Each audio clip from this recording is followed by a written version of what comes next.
Hello everyone, Brian here with you again with Beretta, and today I've got the A400 Xtreme Unico. You'll see we've got it in the case. This is exactly how it'll look when you receive it from your dealer. Now we've got a lot of questions. How do I assemble the gun? How do I disassemble the gun? What's the proper procedure for care and maintenance for my A400? And as I said, we've got the Xtreme here.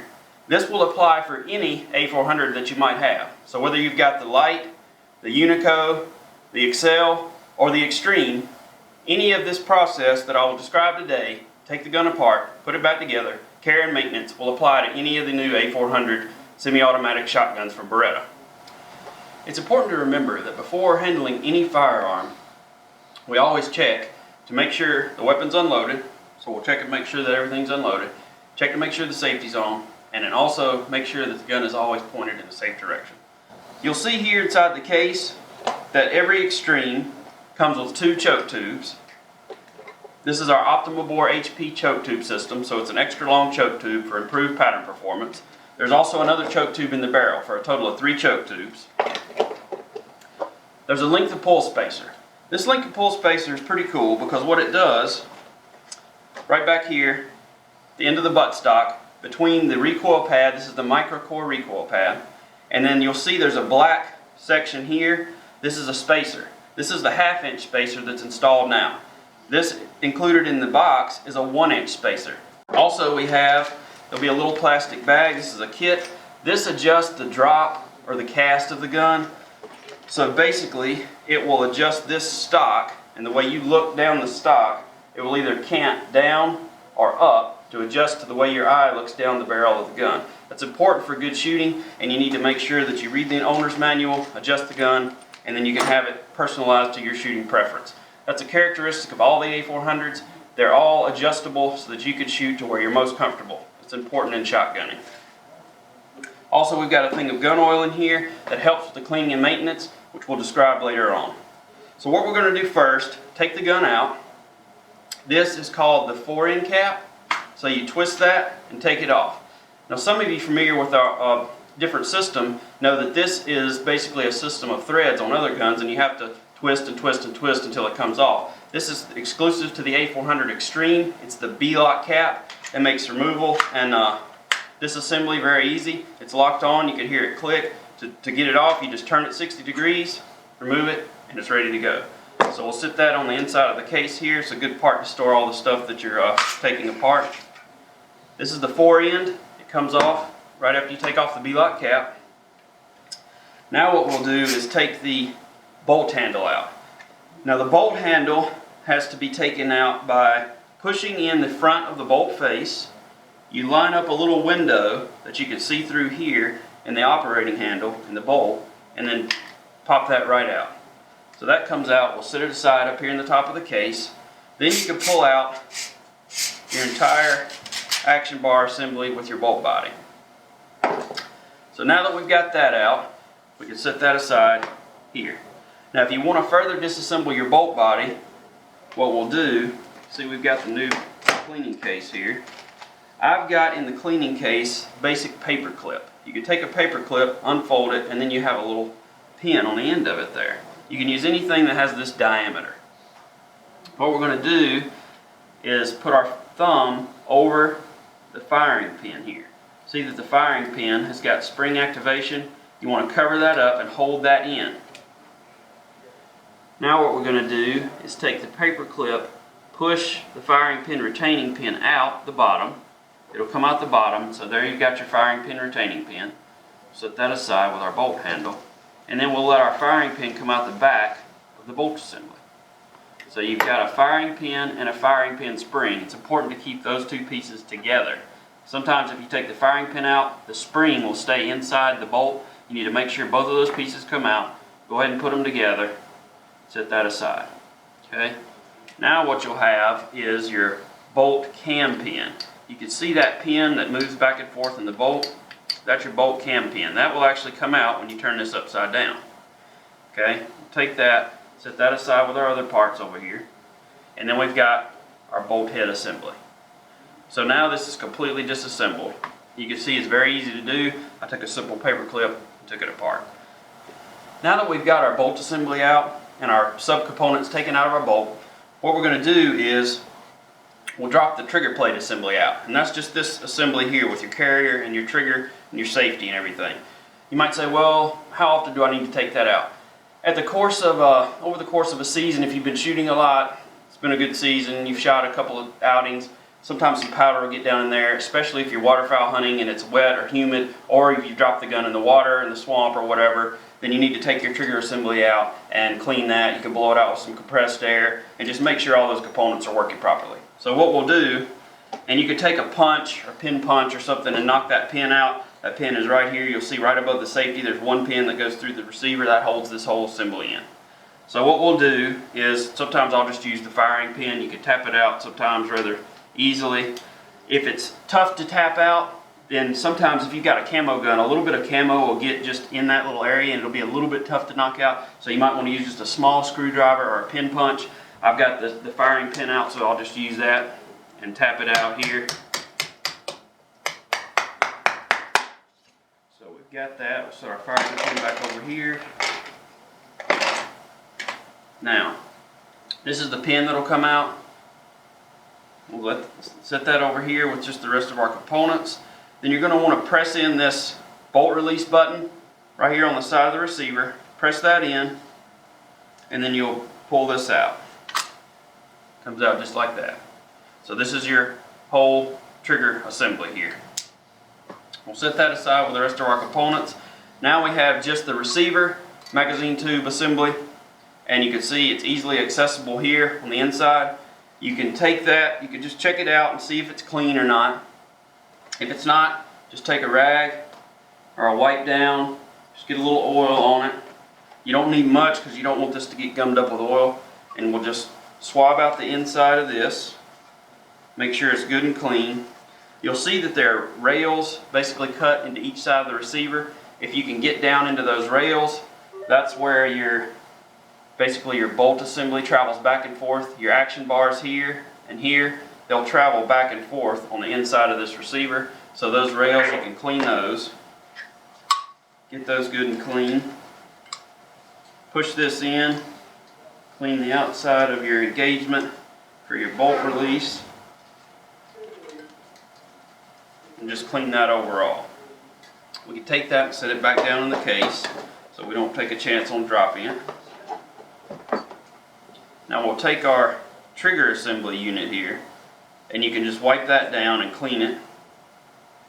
One important thing to note here, make sure your safety is engaged so that you can't pull the trigger and make the hammer go forward, because what happens if it's off and you pull the trigger, this hammer will fly forward, and sometimes that can mess up your trigger assembly there.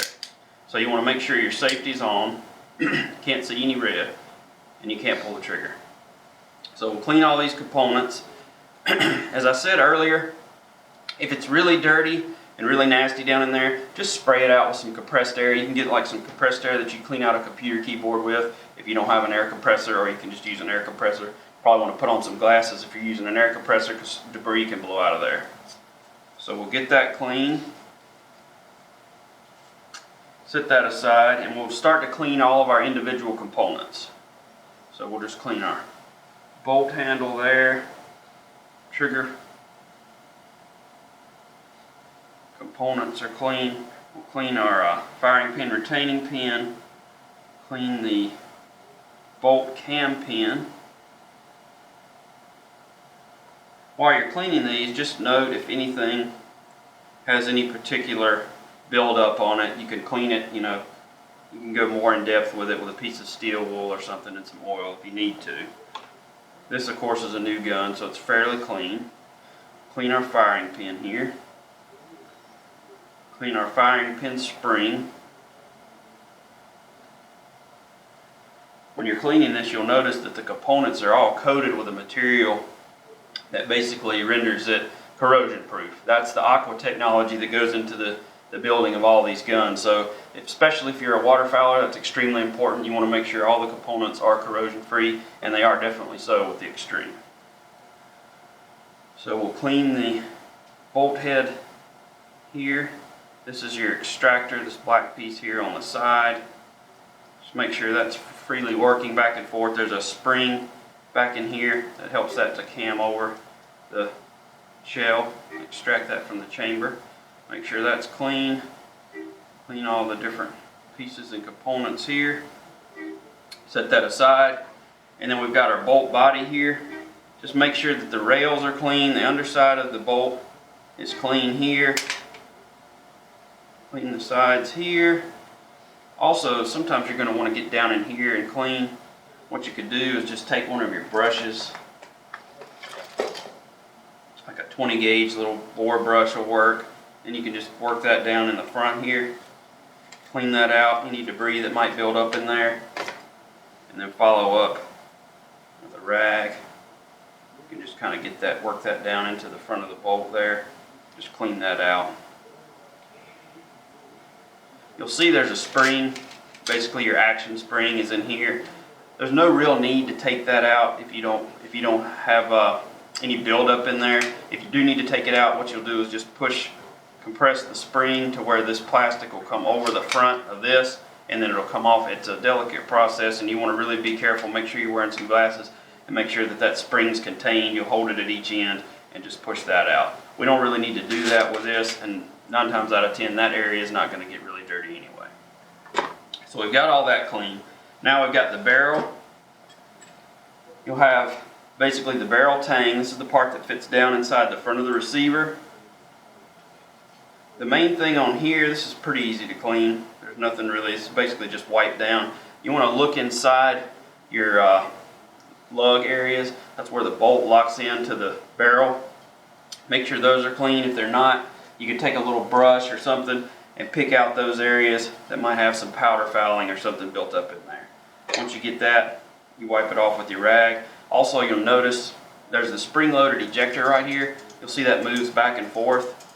That is an area that you can just kind of wipe down and keep clean. Make sure there's no debris that's caught in there behind that area. What we'll do then is look down the barrel, make sure that the barrel is clean. If it's not, it might have some plastic in there from the wad. It might have some fouling in there. You'll just take your cleaning rod, and I've got that here in the kit. I'll just assemble this cleaning rod. It'll be 3 pieces that you just need to screw together. They go together pretty quick. And any good shotgun cleaning system will have one. You're going to want to put this on here. Basically your handle, and screw this on. This handle will also rotate. That's important if you're cleaning a rifle for the rifling or something, but it'll also rotate. It just makes it a little easier to clean. Take our 12 gauge. First get our adapter. Put our adapter in place. This adapter has to go on here because it's a bigger 12 gauge brush. Screw the brush on, and then you're going to want to put a little shotgun cleaner or something on there. I've just got a little bit of oil just to demonstrate.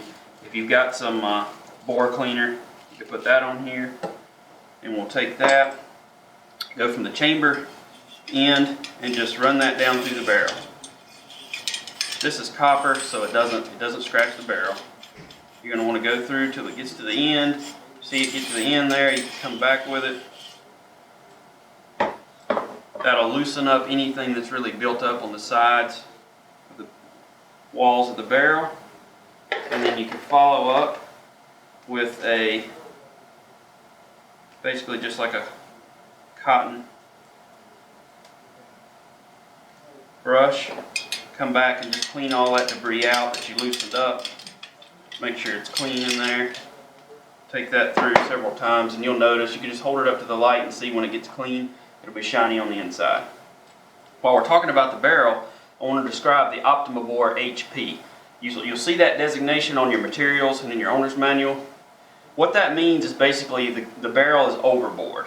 So instead of a standard .727 bore, 0.727, that's measured in inches, this one is a .732. So it's a little bit larger diameter on the inside. You'll say, well, how does that really help? The larger diameter helps to relieve basically some of the pressure that's on that shot charge when it's going down through the barrel. It's important with 3-inch magnums and especially 3.5s, it gives it a little more area for that shot cup to expand, so it gives you a better pattern. It's not as constricted inside the bore. And then when it gets down here, we talked about the Optima bore choke tubes. The same kind of thing down there. It's a little bit more open area. The Optima bore is a more gradual flow for the choke, so whatever choke you're using, be full, modified, or cylinder, it helps with that pattern distribution down there. Also, one of the things about these barrels, they're chrome lined, so that helps when you're cleaning, as I just did. That definitely helps with the cleaning, and it protects the inside of the barrel as well. You'll also see here that we've got the gas system, or the gas cylinder collar. What happens with a semi-automatic gas-operated autoloader is that gas travels down the barrel after you pull the trigger and the shell goes off, enters this gas cylinder collar, and it helps to basically cycle the action or work the action. So we've got what's called the blink gas system, and that helps to run the system 4 shots in under a second. It's a very fast, very reliable, and a very clean gas system. So what you'll see here is basically a gas piston. This piston cycles back and forth inside of this gas cylinder collar. On this piston there are teeth, basically, that circle around in this gas cylinder collar, and they function as a self-cleaning mechanism.